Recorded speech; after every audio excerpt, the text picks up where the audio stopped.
भक्ति में बिल्कुल बालक बन जाओ। बालक लाख गलती भी करे तो मां उस पर गुस्सा नहीं होती। भक्ति का मार्ग भी वात्सल्य भाव की। हम श्रृंगार नहीं कर सकते हैं, ज्ञान की, वैराग्य की, प्रपत्ति की, श्रृंगार का भी, ये संसारिक श्रृंगार की मैं चर्चा नहीं कर रहा, त्याग की, तपस्या की, ये श्रृंगार नहीं हो सकता है। घर में हम नया नया मकान बनाते हैं, 10 गमला खरीद के लाते हैं, चिंतन करना अपने आप पर। और महाराज उस गमले को छोड़ करके, ताला बंद करके कहीं हम चले गए घूमने के लिए, जब 10 दिन बाद आते हैं तो सारा वृक्ष सूख जाता है। हमारी भक्ति, हमारी अन्य मार्गों की भक्ति उसी प्रकार की शुष्क हो जाती है, बनावटी हो जाती है।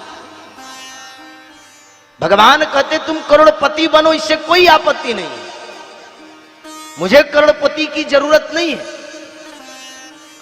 तुम लखपति हो, करोड़पति हो, तुम्हारे अंदर तुम कितने बलशाली हो, क्या हो, इससे मुझे कुछ लेना देना नहीं है। बस इतना मुझे चाहिए कि तुम्हारा निर्मलता तुम्हारे अंदर होनी चाहिए, प्रपन्नता तुम्हारे अंदर होनी चाहिए, समर्पणता तुम्हारे अंदर होनी चाहिए। निर्मल मन जन सोम, मुझे प्रदर्शन की आवश्यकता नहीं है। तुम मुझे क्या देते हो, क्या समर्पित करते हो, परमात्मा कहते इसका कोई मायने नहीं रखता है।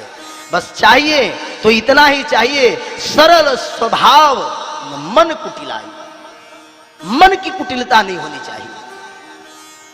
हम नहीं कर पाते हैं, इसीलिए भक्ति में बिल्कुल पूर्णतया बालक बन जाओ, क्योंकि बालक का हित मां अच्छी तरह से समझती है। ध्यान समझेंगे,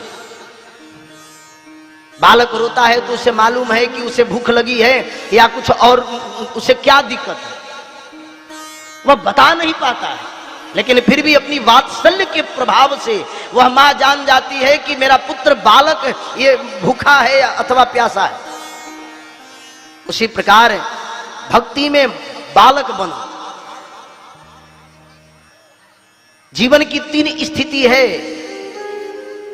ज्ञान, कर्म और भक्ति।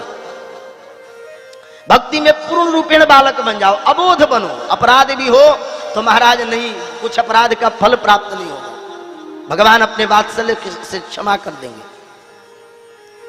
कर्म में युवान बनो, युवा, और ज्ञान में वृद्ध बनो। हम भगवान की कथा सुनने बैठते हैं लेकिन महाराज सुन नहीं पाते हैं।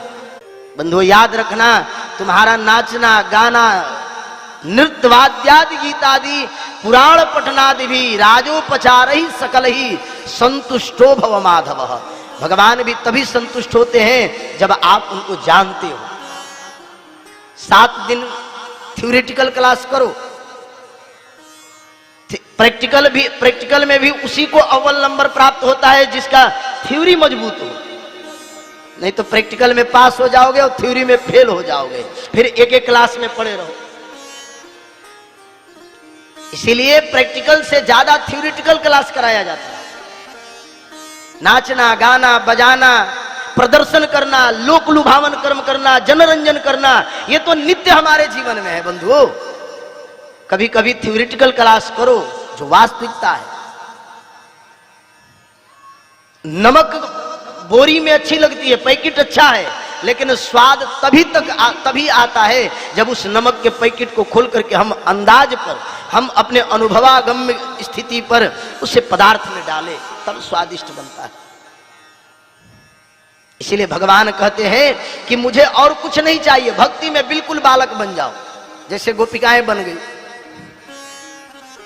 कर्म में बिल्कुल युवा बनो, और ज्ञान में हमें वृद्ध बनकर सुनना चाहिए, तटस्थ होकर के, स्थिर होकर के। जैसे किसी थाली में आप जल रख देते हैं, कलकल निनाद करती हुई बहती हुई नदी का जल आप किसी पात्र में रखते हो तो एक न एक दिन वह स्थिर हो जाता है। गंगा जल लाते हो, डब्बा में पैक करके लाते हो, बहती हुई गंगा जल को ला करके हम घर में रख देते, वह शिथिल हो जाती है।